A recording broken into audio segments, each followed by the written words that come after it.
Minister condemns FIFA's ban on British footballers wearing poppies on their shirts. Theresa May's criticism comes days ahead of the Armistice Day clash between England and Scotland. The stance that's been taken by FIFA is utterly outrageous. And I have to say to FIFA that before they start telling us what to do, they jolly well ought to sort their own house out. Also tonight, Hillary Clinton's scathing attack on Donald Trump as the polls narrow in the US election. I am sick and tired of the negative, dark, divisive, dangerous vision and behavior of people who support Donald Trump. Guilty, the father who shook his 2-week-old baby son to death. And honouring the Second World War guinea pigs who helped pioneer plastic surgery.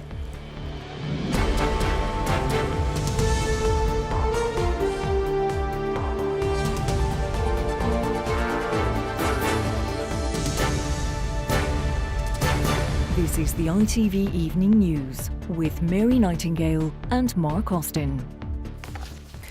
Good evening. It was a blistering attack from the Prime Minister and she didn't mince her words. Theresa May said FIFA was utterly outrageous for banning international footballers from wearing poppies on their shirts. Tonight, the chairman of the English FA told ITV News England's players will be wearing poppies next week, regardless of what FIFA says. Talks between officials are due to take place tomorrow. Our sports editor, Steve Scott, has the latest. In 2011, England were given dispensation to wear poppies on black armbands. So far, FIFA hasn't even agreed to that for any of the home nations, intransigence that has incensed the Prime Minister. I think the stance that's been taken by FIFA is utterly outrageous. I think a clear message is going from this House. We want our players to be able to wear those poppies. And I have to say to FIFA that before they start telling us what to do, they jolly well ought to sort their own house out. The poppy falls under a FIFA rule forbidding any political or religious symbols on shirts. But the FA appears ready to defy that if it can't broker a deal. We'll be wearing poppies at Wembley. I mean, we'd rather come to an agreement with FIFA so they're happy with that. But, you know, it's inconceivable that the FA won't be sanctioning the wearing of poppies at Wembley. The English and Scottish FAs have asked to wear poppies on black armbands. Northern Ireland also play on Armistice Day. They've written to FIFA asking what they're allowed to do. The Football Association of Wales says it's waiting for a decision on their wish to wear poppies on their shirts against Serbia a day later. We have to abide by that and we have to respect that. But like I said earlier, we've always, I think, if you looked at what the respect that we've had for Remembrance Day, you know, this goes back for some years. We will do our best to respect that occasion. We will do that. Between FIFA, FA, Scottish FA, they'll try and put something together that we can honour these people. But despite relatively recent precedents and the growing pressure tonight, FIFA is sticking to its position. If the world governing body is trying to rebuild its battered reputation, its stand on this issue is not helping much, in Britain at least. So what's FIFA saying tonight then? Well, it's sticking to its decision so far. The Secretary-General arrived in London a short time ago for scheduled business at Wembley tomorrow. Poppy's now very much on the agenda. The FAs are all in quite a sensitive position. They've, of course, all signed up to FIFA's rules. And if they just break them like that, well, that kind of opens the door to everyone breaking their own rules. So tomorrow they'll be trying to broker this deal, either to have poppies on the shirts or on the black armbands. There has, as you saw in my report already, a precedent has been set.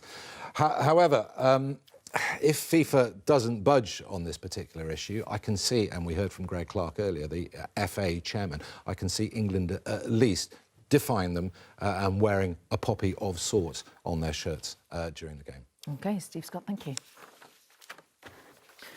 Now, with the polls neck and neck tonight, Hillary Clinton has been trying to wrestle back the momentum from Donald Trump in the race for America's presidency. Yes, with 6 days to go, she has gone on the attack, calling him and his supporters dark, divisive and dangerous. Our Washington correspondent Robert Moore reports from the Clinton campaign trail.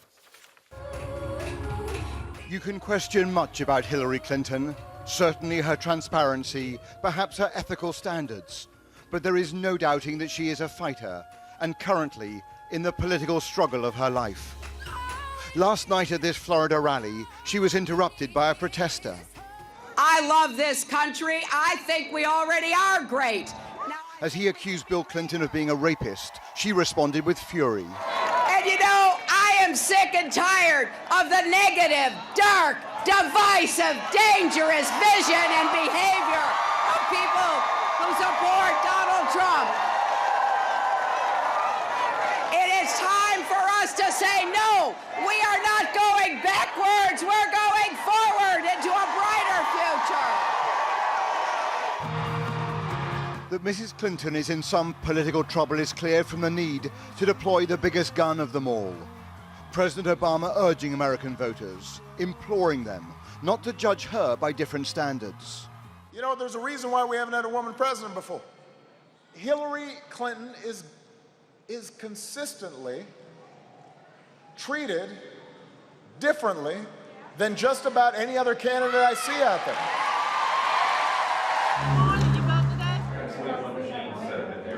President Obama's most important role may be in mobilizing voters here in North Carolina, the battleground state with a large African-American population. Early voting is well underway. Leslie Kearney says she came to cast her ballot primarily out of fear of an America under Donald Trump. We're scared that this man might get in office, so I feel our fear is what's going to motivate us to vote. Hillary is not without flaws. I'm not saying that this woman is, she's not without flaws. But if you compare the two, I'd rather deal with her flaws than his. Long queues are building here in this university town for President Obama's next campaign appearance. Turnout is going to be crucial, and as often in American politics, the ground game. Just 6 days left. You did it? Hi, did you vote yet? Finding voters and getting them to the polls could prove decisive. Well, we'll join Robert in North Carolina in just a moment. First, let's go to Penny Marshall, who is with the Trump campaign in Orlando, Florida. And Penny, he's just spoken with less than a week left. What's Trump's latest message to the voters then? Vote. It's quite simple. His message is get out there and vote and don't take anything for granted. Here in Florida, he is slightly ahead, a hair's breadth ahead in the polls, and also in the early voting. Factually, he's slightly got the edge there. But nevertheless, just an hour ago, his message to his supporters was don't take anything for granted.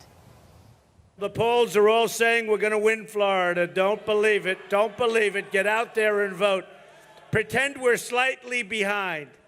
You got to get out. We don't want to blow this. This is the one chance we have. It'll never happen again.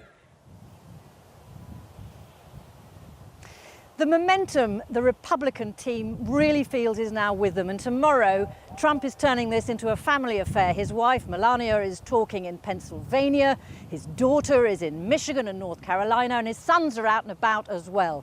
A word of caution though, polls always tighten in the run-up to something like this, but this narrative suits Trump, the underdog, coming in from behind, and the Republicans that I'm with and talking to certainly feel that they are gaining an advantage. This is all very close. Penny, thank you very much indeed. OK, so let's go straight back now to Robert in North Carolina. President Obama is due there shortly, Robert. Can he make any difference?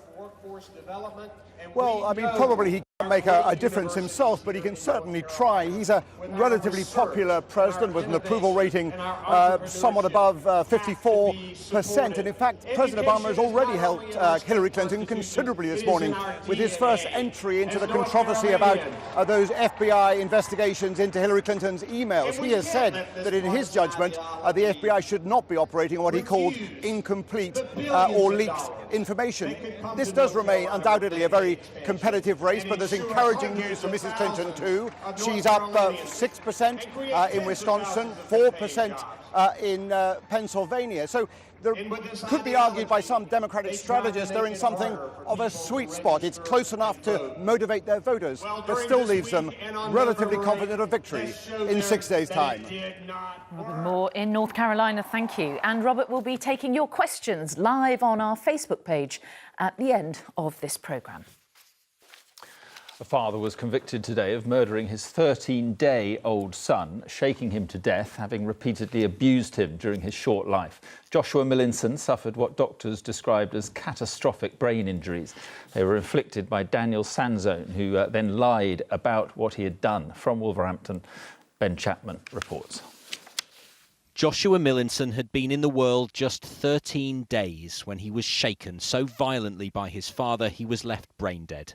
13 days in which Daniel Sanzone also twisted and squeezed his baby son, breaking his ribs and legs.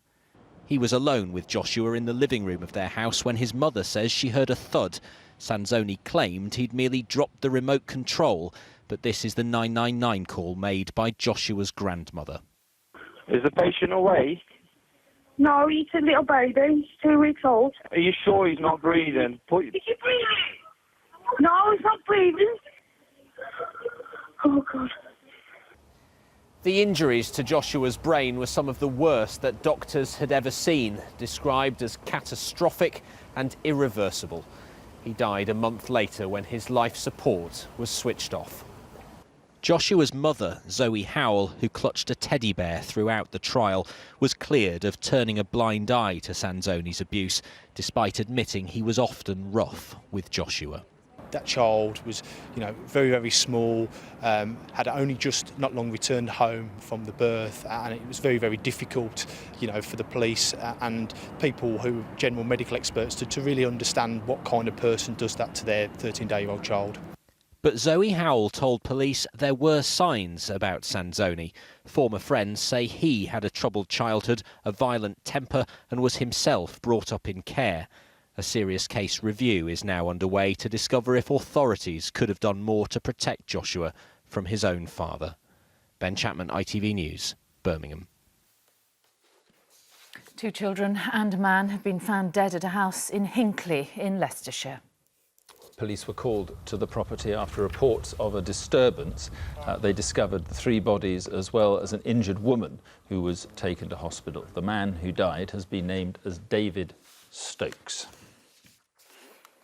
A sharp rise in violent assaults in prisons in England and Wales prompted an urgent call for action today from the Prison Officers Union. It likened conditions in jails to a bloodbath as it met with the Justice Secretary Liz Truss to demand improvements. Figures have revealed there are 65 assaults every day behind bars. Our political correspondent Carl Dinnan reports. Behind the walls of prisons in England and Wales, violence is spiralling. Prison officers say staffing levels are key to solving the problem, and this evening their representatives met the Justice Secretary to demand action. The last thing that we want to see is more carnage and bloodbaths in our prisons and a prison officer loses their life. Now, I can't be any clearer than that, and the union can't be any clearer than that. We are in crisis. Prison officers say they want a plan in place by the end of next week, or they will consider what action they can take.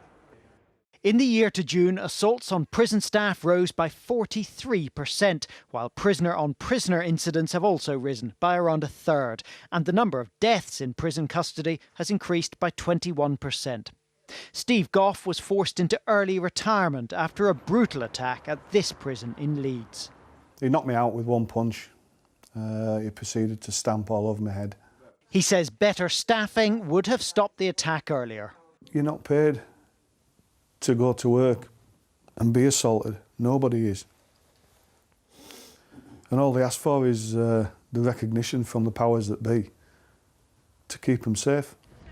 The government say they recently announced £14 million a year for extra prison officers, and tomorrow they're expected to announce a major prison reform programme, including handing operational and financial freedom to prison governors. The government says this is the biggest prison reform programme for a generation. But critics argue it's all very well giving governors control of their budgets, but that's of limited use when there isn't enough cash to go round in the first place.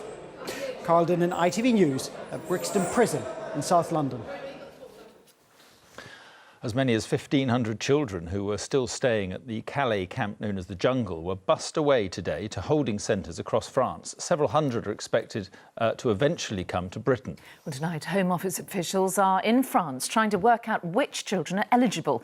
It leaves young migrants facing a wait to find out their future. From France, Allegra Stratton reports. These were the ones left behind. Now they think they know where they're going. It's the final push to clear the very last of the Calais camp, and this coach setting off at 8 a.m. this morning, the first of 60 to leave over the next 2 days. Many of these children still think they're heading to the United Kingdom. Instead, they're being sent to far-flung corners of France, so they can't easily get back to Calais. And let me see your wristband here for the bus. These wristbands allocate them to a coach. Come. It's UK too. UK? You think you're going to the UK? Yeah. Hamid says he's 13 and acts it, but others are harder to tell. If any of them make it to the UK, their age will be subject to further testing. Idris is 15. No good, but I don't know which city go. But family in UK is good. No, stay here. This was the Calais camp 10 days ago. This is it cleared. Only shipping containers left to house children. The crates will eventually go too. It doesn't seem right that we should be choosing between children with equal rights to be in the UK. And it's just definitely very confusing for the children themselves. So many of these children here have cases that have been documented by lawyers, and the cases have started to be worked through, and then they're left in limbo. Today, the UN criticised both the French and British governments for letting children live in what they called inhumane conditions. Having now laid on coaches and accommodation, the French believe the British should have done more. They've had more than 6 months to get here. Meanwhile, we have had to deal with these 10,000 people. It's not acceptable. Tonight, these children arrive in Carcassonne, the south of France and the French Alps, with the Home Office in tow. Warmer and safer conditions, but for the many eligible children, Britain will feel even further away.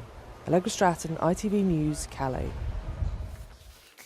A police officer has been seriously injured in Blackpool after being stabbed by a driver during a routine stop. The officer is being treated for a knife injury to his torso and also facial injuries. A 39-year-old man has been arrested on suspicion of attempted murder. And Facebook has blocked plans by Admiral Car Insurance to offer new drivers discounts in exchange for access to their Facebook profiles. Admiral had planned to analyse profiles to determine which drivers were likely to be more careful. Now, the High Court today delivered a damning verdict on the government's failure to lower air pollution levels in Britain's towns and cities. Yes, it's ruled its latest action plan was woefully inadequate, the second proposal to be thrown out. As Sally Lockwood reports, ministers have been given a week to come up with an alternative. Rush hour in Birmingham, one of 5 cities required to have a clean air zone by 2020. But that government target was today quashed by a High Court judge who ordered ministers to speed up and improve those plans. A victory for campaigners. We have almost 40,000 people here dying early of air pollution, and the government has been told today by the court it will need to come into compliance as soon as possible. That will save a lot of lives. The initial draft to tackle the problem planned for 17 cities to become low emission zones, but this was cut to just 5 due to cost. The Treasury also blocked plans to charge diesel cars for entering polluted areas to avoid a motorist backlash. And the government's target to bring levels in cities outside London down by 2020 was simply scheduled to avoid EU fines. This hearing revealed the government was breaking the law by not reducing pollution levels in the shortest possible time.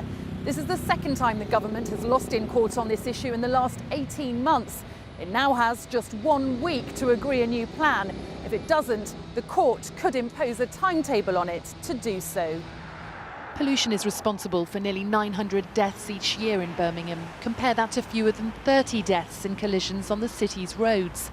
One scientist says that health threat could be reduced almost straight away by removing certain traffic from city centres. Diesel buses lined up in queues with their engines running, diesel taxis, diesel cars, all sitting, pumping out into this contained airspace. So there are quick fixes we can do there. And the government now has just 1 week to make some drastic and difficult decisions. Sally Lockwood, ITV News. They were the Second World War airmen who called themselves the Guinea Pig Club. Those who were so badly burned or injured, they were among the first to receive plastic surgery. It was pioneering treatment then, techniques developed by the surgeon Sir Archibald Mackindo. It gave the men their lives back, and today in Staffordshire, a new memorial was unveiled to honour his work, as Rupert Evelyn reports. A national memorial to a surgeon and his patients who worked together, pioneering the treatment of horrific burns. They paid a heavy price for membership into the Guinea Pig Club, many narrowly avoiding death. These men consider themselves lucky to have been treated by Sir Archibald Mackindo. The surgeon's experimental treatment on Allied servicemen paved the way in the field of plastic surgery, creating a legacy that is still in use today. These guys had been brave, many of them had been burned in battle. Guinea pig Dr. Sandy Saunders was burned from head to toe when the plane he was flying crashed on landing during the war. He needed multiple operations and was fortunate to be sent to see Archibald Mackindo. He was a world-class expert, and he was an innovative surgeon who developed so many techniques for improvement. All the members are proud of having been a patient at Mackindo or one of his colleagues. Like many at the forefront of their field, the surgeon was at times controversial. He believed scars ran deeper than those on the surface. And as his grandson told me, that meant challenging the way the hospital ran the wards. As I think you've probably seen, barrels of beer, pretty nurses, all that sort of thing. Anything to lift morale and to allow them to recover both mentally as well as physically was the sort of thing that he was absolutely brilliant at. And it worked. The courage and bravery shown by the guinea pigs in the infancy of plastic surgery is cast in stone.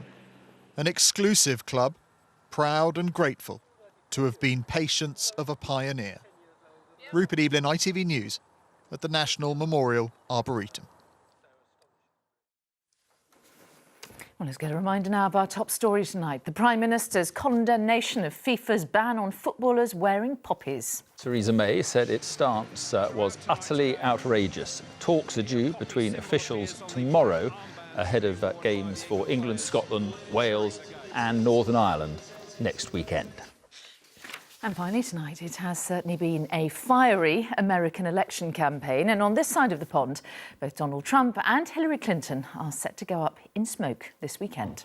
At Eden Bridge in Kent, famous for its bonfire effigies, the two candidates are the ones chosen for this year's effort. An 11-metre high Donald Trump holding the head of Hillary Clinton.